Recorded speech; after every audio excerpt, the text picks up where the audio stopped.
We are Cam and Heather on Sea Clef, and we are on the trip of a lifetime. Come share in our adventures as we take you through the Great Lakes to Chicago, down through the river system of the Midwest, along the panhandle of Florida, across the Gulf of Mexico, and down the west side of Florida, crossing through the Okeechobee Waterway to eastern Florida. Then share in our adventures as we continue throughout the Bahamas and back up the eastern seaboard, finally returning to Canada on America's Great Loop. Today's video covers 2 days of travel as we navigate the Trent Severn Waterway from Clear Lake to Fenelon Falls on our first day and on to Orillia on our second day of travel.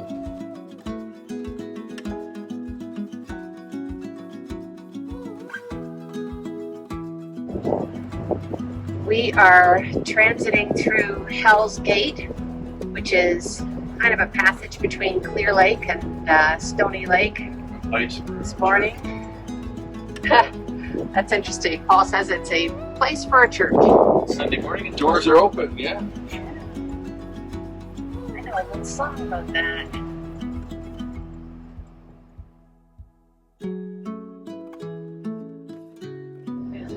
The church. We're going to say we're going through Hell's Gate and there's the church. We are continuing through Hell's Gate. It is twisty, it is narrow, it's not shallow here. We're registering 20 to 24 feet, but it is twisty and narrow.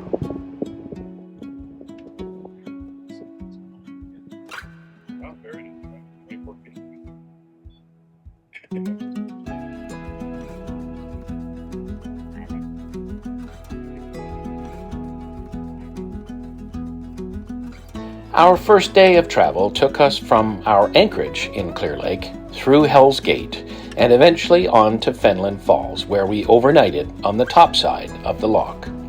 We traveled 38 nautical miles today, departing at 8:30 a.m. and arriving on the top side of Fenelon Falls just before 5 p.m., making for an 8.5-hour travel day.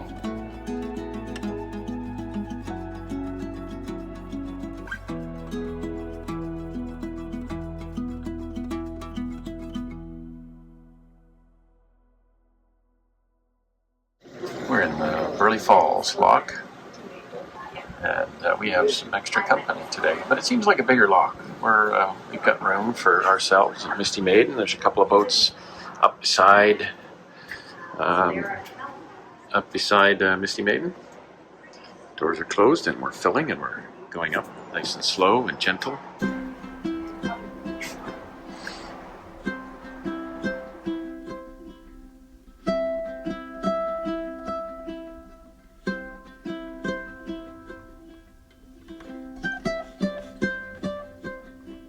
So at this very narrow spot, we have to take turns going through.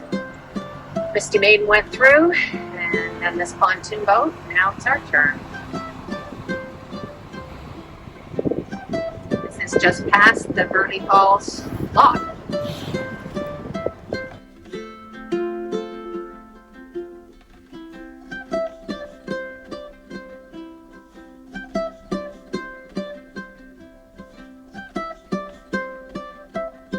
We are hovering here outside of Loch 30, the Lovesick loch. In case you're wondering what happened to 29, there is no 29. Loch 28 used to be a pair of locks, 28 and 29, and they turned it into one loch, which was a 24-foot lift. Lovesick is supposed to be the prettiest loch, and apparently it's very hard to get a place to tie up because everybody wants to be here. I think it's probably just going to be us, so we're going to go starboard, Cam, over.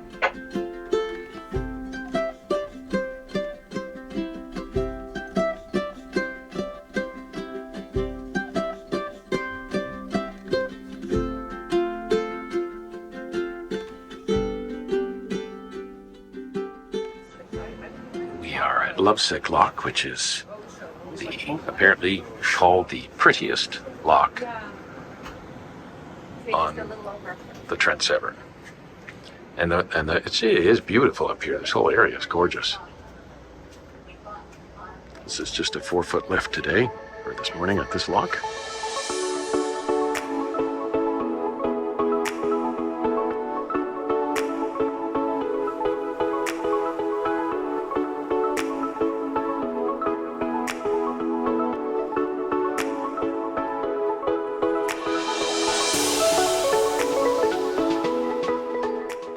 We are coming into Bobcaygeon. I feel like I've missed some of the good stuff already. Really beautiful homes along here. And just like gorgeous rock porch areas. Check that out. City Cliff is 50 Maiden over. He said there was only room for one of us at a time. I told him you guys would be coming in right after us. Over. Roger. Gonna just scooch over here. So these guys are a lot closer together, less greenery in between them.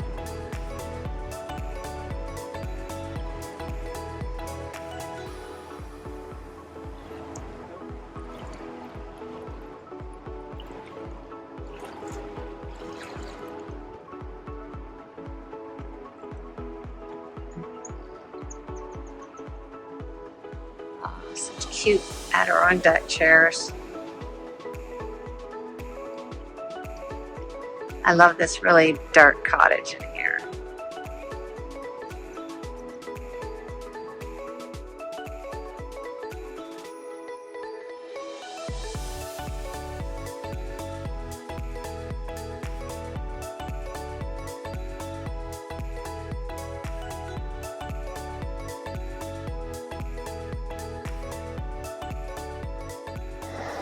We are in Buckhorn, Lock 31, and this is the squishiest we've ever been.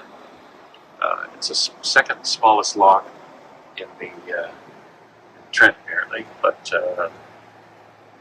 we can get some of the way up. We obviously can't get all the way past or be side by side with Misty Maiden, but we're managing. We're managing. Slow and steady.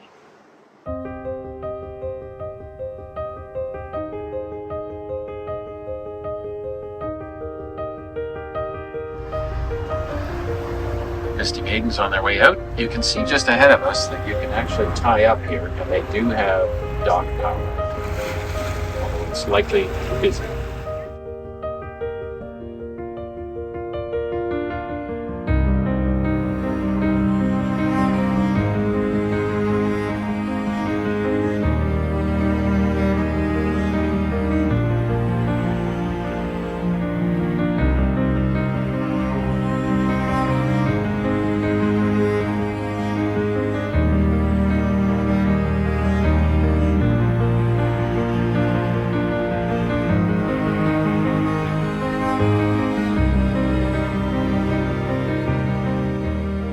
We found that traveling on the weekends on the Trent Severn Waterway was quite busy, with smaller boats navigating between the locks.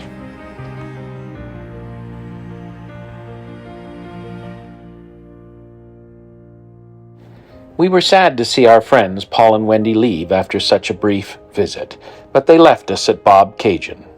We have sailed with them as far south as the Tobago Keys, and we really enjoy their company. I'm sure we will travel with them again soon. We're in Bobcaygeon. I can see, it looks like the swing bridge is actually under construction and is, at the moment, just permanently open. The lock's just ahead of us. It is just emptying on the top side. I don't know if anyone's coming down, but we've just dropped off our friends at Gordon Marina, which is just down the river a little bit, and we're getting ready to walk through Bobcaygeon. Bobcaygeon is lock number 32 on the Trent Severn Waterway, and it was built more than 160 years ago. It was the first lock that was constructed on this part of the waterway.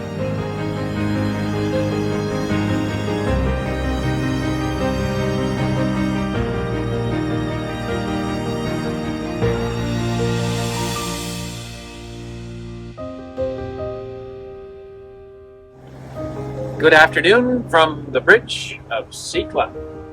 Good afternoon. We are way overdue for a check-in. Yeah, we had some friends on board, and I guess we didn't really just do any check-ins. Our friends joined us in Peterborough, Ontario.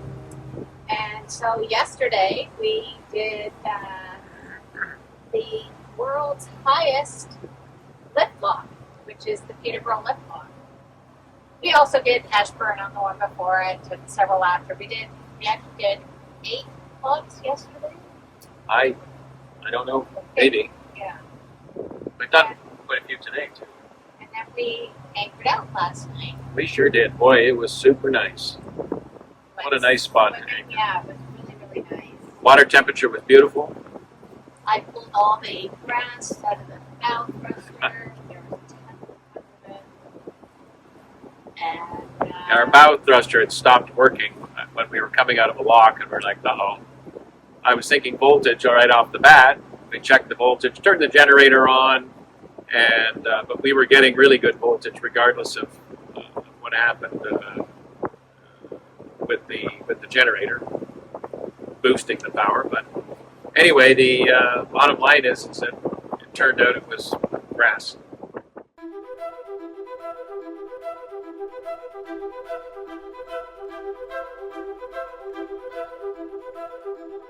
we are waiting for the Fenelon Falls lock. It's Fenelon Falls. Yeah, the town is named after Fenelon. This whole hedge over here, I'm not even sure if you're going to be able to see this, but the hedge spells out Fenelon Falls. Pretty sure there's no S. Well, the S is behind the tree. Fenelon Falls.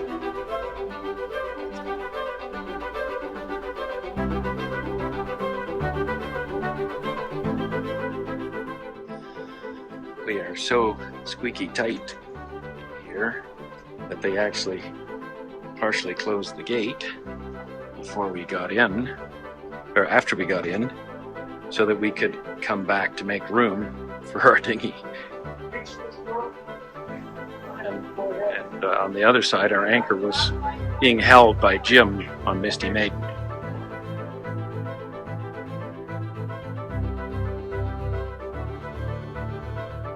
After an 8.5-hour travel day, we decided to tie up at the lock on the top side of Fenelon Falls. We completed 5 locks today, including Burleigh Falls, Lovesick, Buckhorn, Bobcaygeon, and Fenelon Falls. On our second day of travel, we departed from Fenelon Falls at 8:30 a.m. and arrived into Orillia at just before 6 p.m. that same evening. Our travels on this day were 40.7 nautical miles, and we did this travel in 9.5 hours.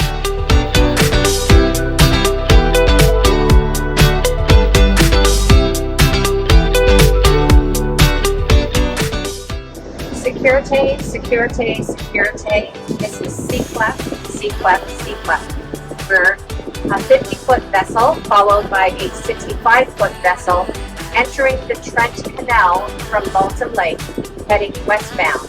Repeat, westbound on the Trent Canal. Any concerned vessels, please hail on 16. Over.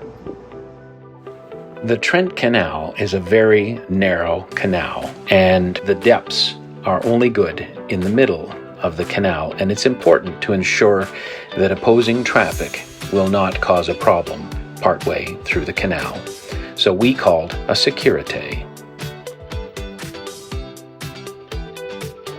We just came through a super shallow spot with Misty Maiden.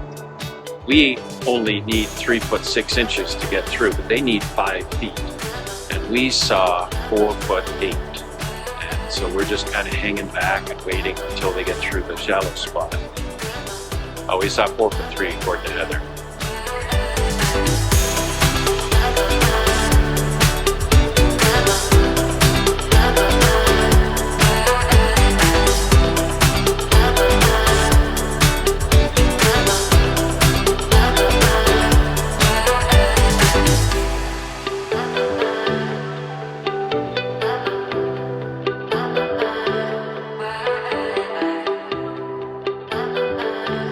We are in the Kirkfield lift lock, and the gate's coming up.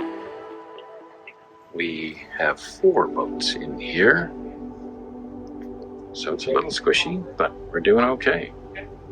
Misty Maiden up on the starboard, and we're behind them. There's room for us, and then we've got a In the Moment Waterway behind us. If you look ahead of us, we've just got treetops, and the lift lock is running slowly,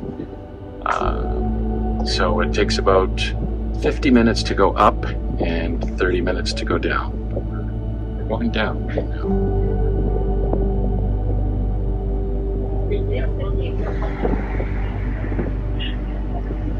The other side broke last year, and they said that they were doing upgrades as opposed to just fixing it. They're going to upgrade it. So I don't know that it's going to be operational this season. So it's taking a little longer to go through Kirkfield than normal.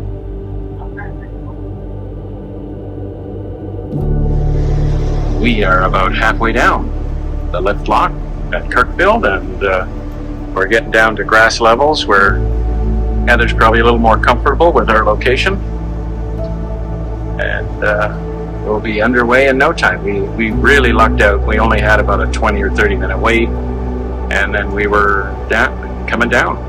It was great.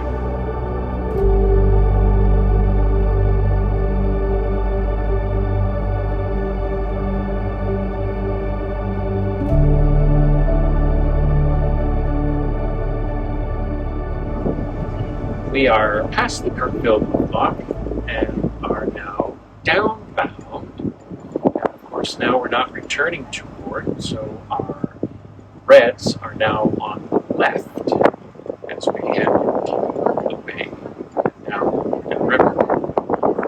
We're in some pretty shallow stuff right now, so we're hanging out at a pretty slow pace. And this bridge is notorious for picking up logs and such like that that collect at the bottom of it. So we're going to be careful going through this.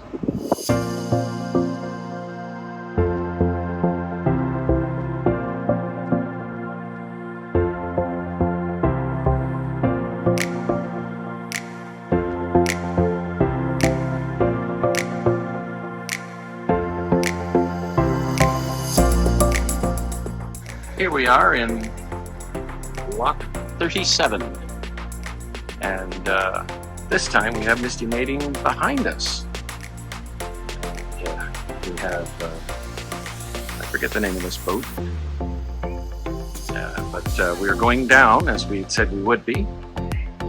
Very, very courteous staff, wonderful people here, and helped us get our lines secured, and wanted to troubleshoot how best to get us in the lock. And so we'll be through this sequence of locks and then on to Lake Simcoe.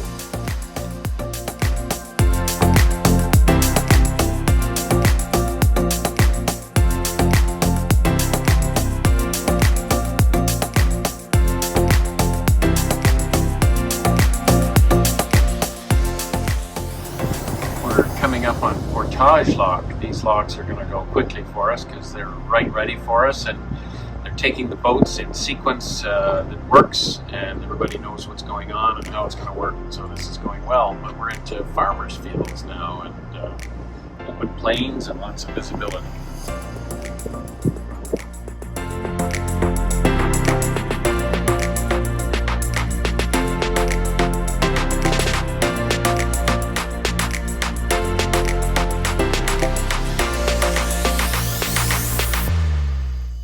We are at Thora, Lock 40. One more lock to do today, and then we're on the big water at Lake Simcoe for a while till we get to Orillia. There's Misty Maiden coming in. Heather's getting our stern secured. And if you look ahead of us, you can actually see the next lock by that bridge. That's what I can.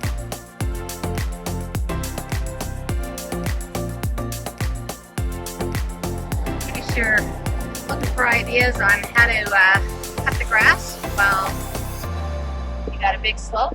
There you go.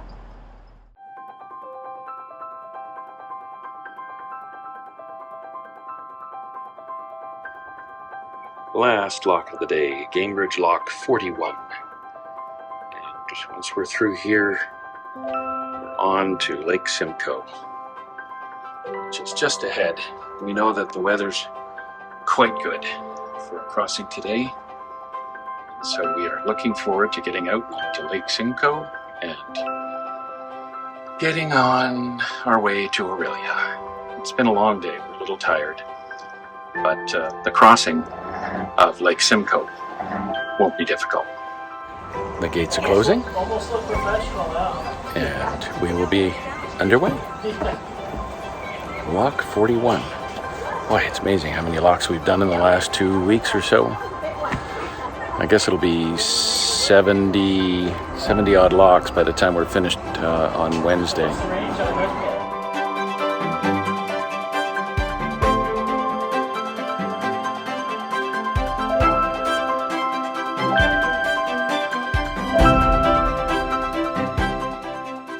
Here we go, past the break wall and entering into Lake Simcoe. You're such a tease. Suddenly you're a funny man. Over. And we just had a lift bridge, a swing bridge open for us. So they had to open this swing bridge for us.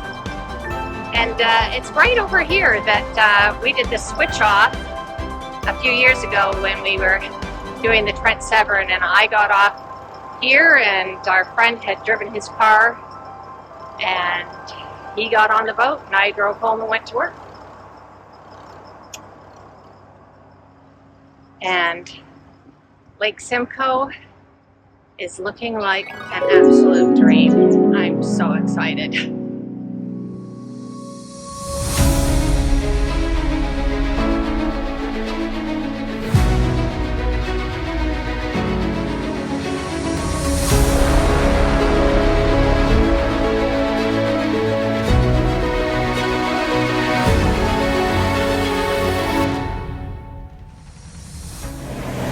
Good afternoon from Sea Clef. Here we are on Lake Simcoe. If you look behind me over here, yes, nice. We are talking like really flat, like the flattest of flats can be. Pancake flat. This is awesome. What a treat after getting our, getting through 7 locks today, leaving from Fenelon Falls. We were on the top side of Fenelon Falls and we got 7 locks. We're going to cross the Lake Simcoe and we'll be tied up in Orillia probably by, 5 o'clock, maybe, well, not 5 o'clock, maybe 6 o'clock today. So a bit of a long day, but definitely a great day. And we're so happy to have the front of locks behind us. And it's a real nice thing to see open water and deep water. Saw some shallow depths in the Trent, but we never touched. Knock on wood somewhere. Oh, I got wood. Okay, I knocked on wood. That had to be done, sorry. Anyway, we're pretty happy.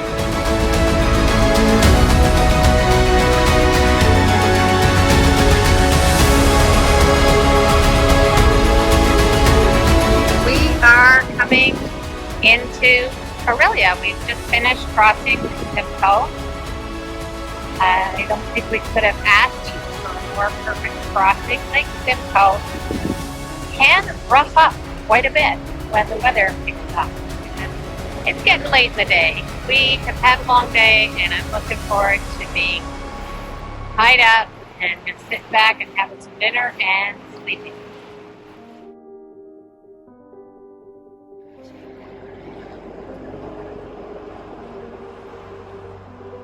Beautiful coming in here, and one of the things we just noticed was just how clear the water was, and both of us looking down and seeing rocks that are way underneath us, but it's a bit intimidating to see it so clear. When it's clear like that, it just looks like it's so much closer to you. We wrapped up our long day with a nice dinner, followed by making plans for another early start the next day. Today, Heather was excited to cross her personal wake as we entered Lake Simcoe. With Cam having crossed his wake in Belleville, now we had both crossed our own personal wakes. We just need Sea Clef to catch up with us so we can fly our gold flag. Today we completed another 7 locks that included the Rosedale Lock, the Kirkfield Lift Lock, followed by a sequence of locks very close together that included Bowlsover, Talbot, Portage, Thora, and finally the Gamebridge Lock before we entered Lake Simcoe. Up next, stay tuned for the final video on our loop as we cross a highway on the Marine Railway before returning to our home port of Penetanguishene and Sea Clef earning her gold flag.